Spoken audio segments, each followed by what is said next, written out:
So in this example, the CA is unknown cost, and we know that the cost we want to know is about the 600 MW fossil fuel plant. Okay, so CA is for this new plant, and CB is the known or the given plant cost, which is related to this smaller plant, 200 MW plant. One thing we need to know is that the cost of 100 million is the cost 20 years ago for the smaller plant.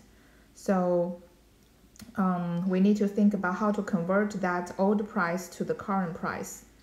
Because of course, if you want to build something new, you want to know the price for now, right? And SA is the size of the unknown plant, which we said is 600. And the size B is gonna be the size of the plant for comparison, so which is the 200.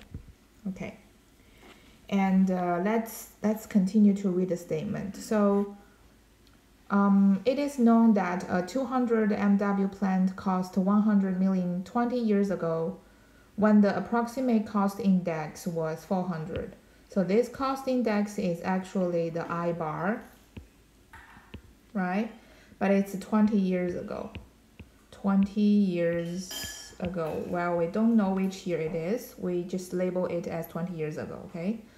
So we know that the index is 400. And that cost index is now 1,200. Okay, so from this we know the I bar now is 1,200. So if you know the two indices at the 2 years, okay, and then you also know the price for one of the years, so it's easy to calculate the price for the other year. So we will use the indexing method first to convert the price for the smaller plant 20 years ago to now. And then we're going to use the power sizing equation to calculate the cost for this new plant. So that's the logic. And the very last sentence tells you the cost capacity, which is the X, is 0.79. Okay, so this is all we know. And we said the first step, step 1, we want to calculate the current price or cost of the smaller plant, which is the 200 MW plant, right? And step 2, we want to use power sizing method to calculate the CA, which is, you know, the 600 MW fossil fuel plant. Okay, so let's do the first step. Step 1.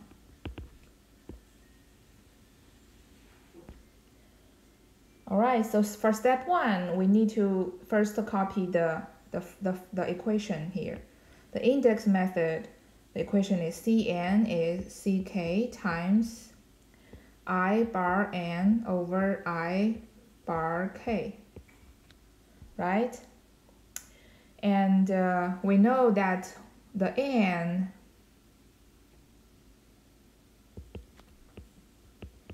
is what year? Is now, okay? So that's something unknown. And we also know that K is gonna be 20 years ago. That's just a year time, okay, compared to the year now. And so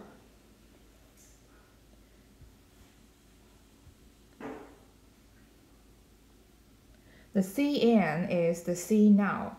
But we have to keep in mind all of this is about the plant the plant B, which is the 200 MW plant. Okay, so all of this price is for this smaller plant.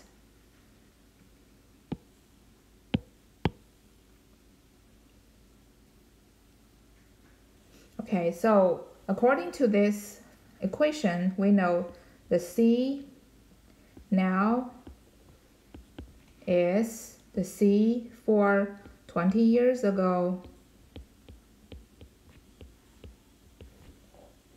times I bar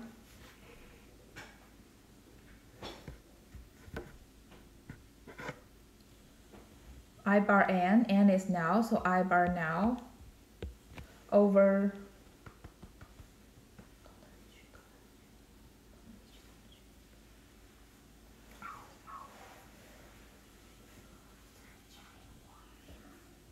I bar 20 years ago.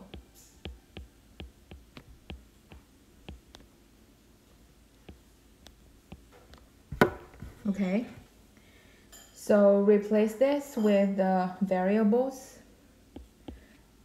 The price for the 200 MW plant 20 years ago is 100 million.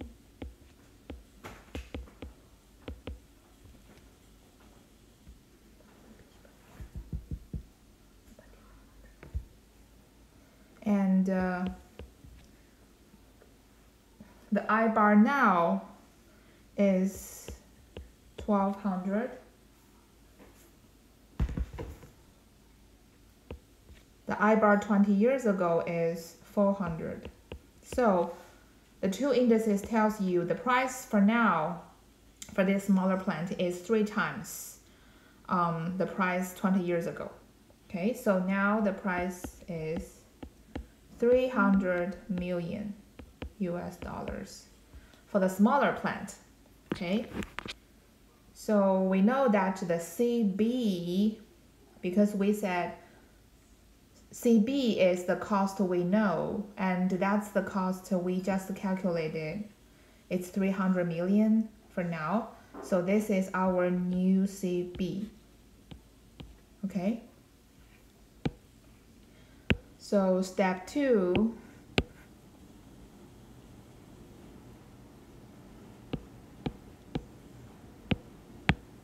So this is step 1. And then let's change the color. And let's do step 2. Is to use the power sizing function, okay? That function is CA is CB times SA over SB to the power of X. And here we said plant A is something unknown, so that's our 600 MW plant. And the size for A is 600.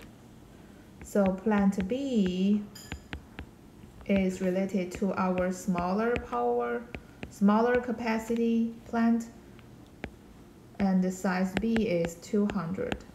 And X is 0.79. Okay, so CA is the cost we want to know. CA is the cost of the 600 MW plant. So CA is CB. So CB we already know, it's here. Okay, so CB is 300 million US dollars times SA is 600, SB is 200, and X is 0.79. That's the power of this ratio. So it is, the final result is 714 million. Okay, so it tells you that the cost for this 600 MW fossil fuel plant is gonna be 740 million US dollars for now. Okay, Then we have another estimating technique called learning curve method. This is a very interesting method because it's describing a very common phenomenon we can see like in daily lives. So here the three images show you that the more practice you do, the more efficient you can be, right? Those are the amazing workers, like the person who is making hamburgers in Burger King. If he has been doing this for many years, he can be very fast, right? And another person is like handling all these beers in just two bare hands. So he must be practicing this for a long time so that he can manage so many cups at one time. And the same thing to this servants. So he can manage to, put maybe 15 plates on his one arm and serve for the many tables at one time. So, but all of this, it looks so amazing, but behind that, you have to practice a lot. And this phenomenon can be described by this learning curve. So learning curve is a mathematical model that explains the phenomenon of increased worker efficiency and improved organizational performance with repetitive production of a good or service. So the more you produce, the more efficient you can be. And on this chart, the x-axis is the cumulative volume of production. So it means like how many products you are making. And the y-axis is the average time per unit. So that means like how much time costs for each unit you produce. It tells you that when you produce more products, right? When the line goes to the right side, the y will decrease, right? Which means you will have lower or fewer time cost for producing one more product. Okay. So this is a good phenomenon. That's something either workers or the businessman or a manager they want. That's why we want to practice a lot and being familiar with the process and making the process more efficient so that the average cost can be lower and then your profit could be higher if you sell the same number of products, right? So to describe this learning curve, here is the function or equation we can use. So this is the equation itself. It tells you the total cost for produce a product in the number of U, okay? So this is a very tricky equation. You have to pay attention to the variables.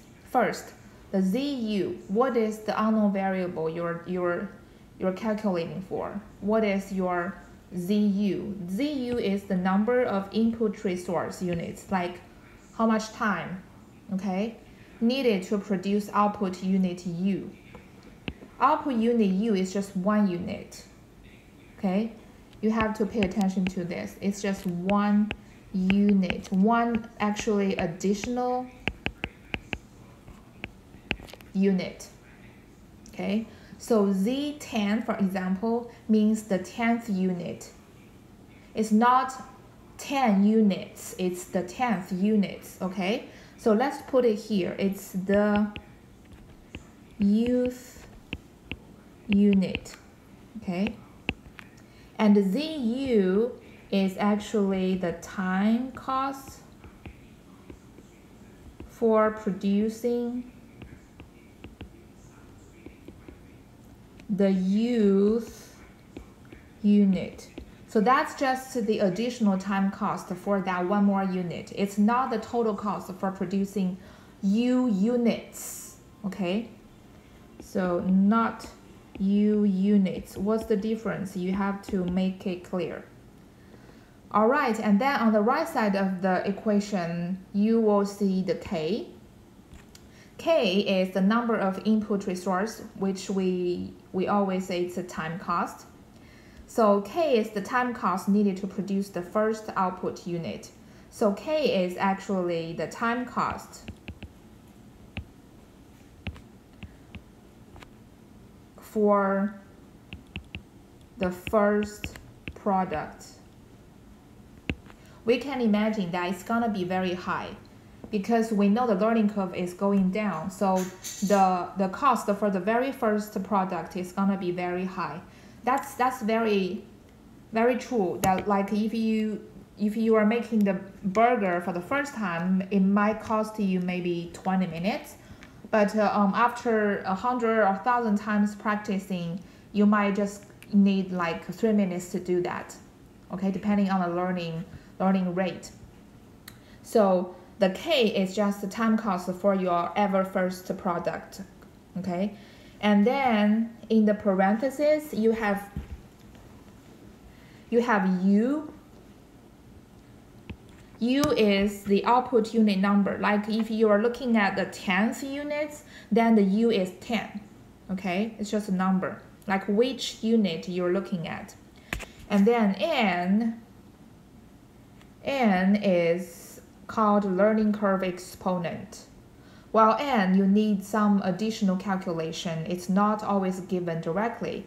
So to calculate N, you need to use S. S is what? S is the learning curve slope, or we can say it's learning speed or learning rate. Okay, it has different names, and usually it's given. So when S is given, you can calculate N using log S over log 2. And then you're gonna plug this N back into this equation. Okay, now let's take a look at this example. So we have a car design team, okay? And the design team is designing a formula car for national competition. So they spend some time to design, to do the design, to assemble the car. Well, the time required for the team to assemble the first car is 100 hours, okay? So which means the K is 100 hours. Let's just copy this equation very quickly.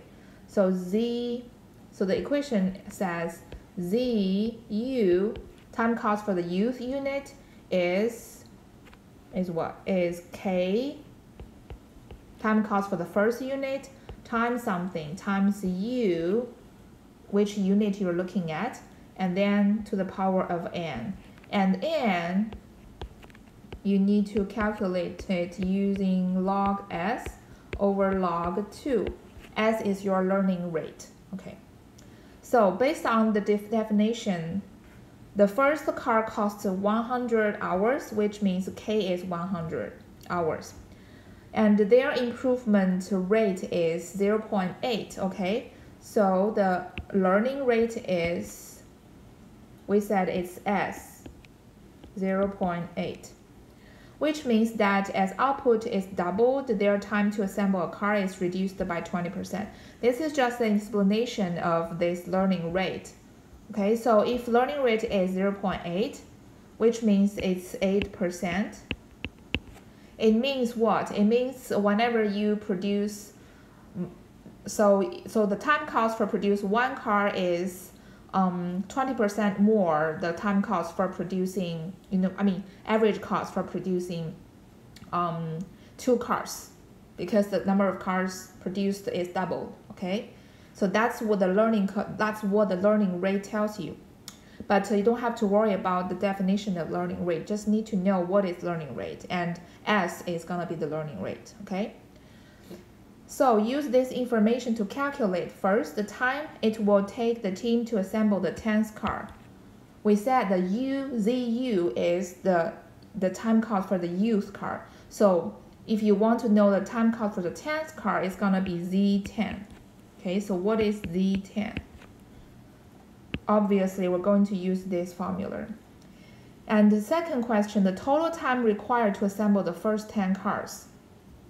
That's a total time cost. So from this one single equation, you're not gonna get this total time cost, but you can calculate Z1, Z2, right? Z3, until you got Z10, and you sum all of this up together. That's the total time cost for all the 10 cars. And the C question is to estimate cumulative average assembly cost for the first 10 cars. So which means you wanna add up all the time costs and divide it by 10. That's the average cost. Okay, so now let's see how to calculate this. So question number A, to calculate what is Z10, okay? So we know ZU is K times U to the power of N, and we know that ZU, we can use it as Z10, so U is 10, right? That's the specific unit we're looking at. And the K is 100 hours, and N is log S over log 2. Let's write it like that, okay? And S is what? S is 0.8, so it's log 0.8 over log 2. What's this? This is negative 0.322, okay?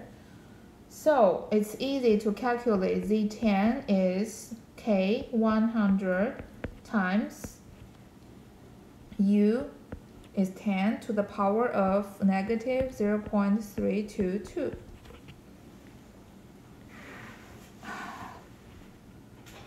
Okay, what's this? This is 47.65 hours. So to produce the 10th car, you have already practiced 9 times. So the time cost is only maybe half of the cost for the first car, right? Compare these two numbers, which makes sense. All right, so that's for the question A. Question B is to calculate the total time cost for the 10 cars. Okay, so we said you need to calculate Z1 until Z10, right? So Z1 is given. That's the time cost for the first car, which is K, which is 100 hours. But Z2, you need to use this equation again. So Z2 means the U is 2, right? You're looking at the second unit. What's the time cost? It's 100 times 2 to the power of N will stay the same because you have the same learning rate, 0.8. So it's gonna be the same N, 0.322. And that is 80 hours. And Z3, you use the same equation, but U now the U is 3 to the power of N. The result is 70.21 hours. And Z4 is 100 times 4 to the power of N. It's 64 hours. So you can see that the more cars you produce, the more you practice, the fewer hours you use, right? And Z5 is 100 times 5 to the power of N, which is 59.56 hours. And the Z6 is 100 times 6 to the power of N. Excuse me.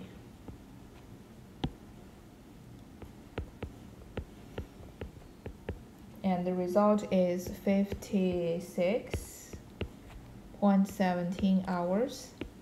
And Z7 is 100 times 7 to the power of n, which is 53.45 hours. And Z8 is 100 times 8 to the power of n. You see, the only thing changes in this equation is the u, right? Because you're looking at different u's of product. So this is 51.2 hours. Z9 is 100 times 9 to the power of n. It is 49.29 hours. Z10 is what we just calculated. So you just copy that number here, so 47.65 hours. Now you have all the time cost for each single unit, and then the total time cost is the sum of all of this, is Z1 plus Z2 plus Z3 plus ... until Z10, and the total is 631.54 hours. Now, question C is asking you what is the average cost. So average cost is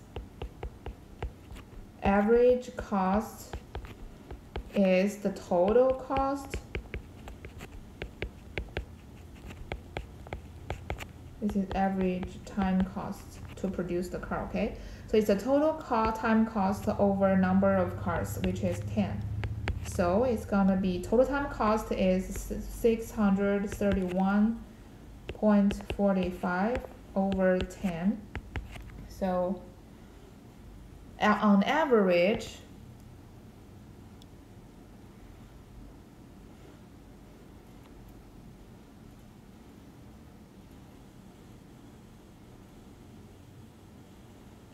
the time cost to produce one car is 63.154 hours. Okay, so this is how we use the learning curve method to estimate the time cost. Or time cost and the monetary cost are both the costs we're interested in. So all the techniques, some techniques will give you the estimate of the monetary cost, and some of them give you the estimate of the time cost, okay? All right, so this is all the techniques where we want to introduce in chapter 3. And in the next class, we're going to open up chapter 4, okay? All right, so I'll see you in the next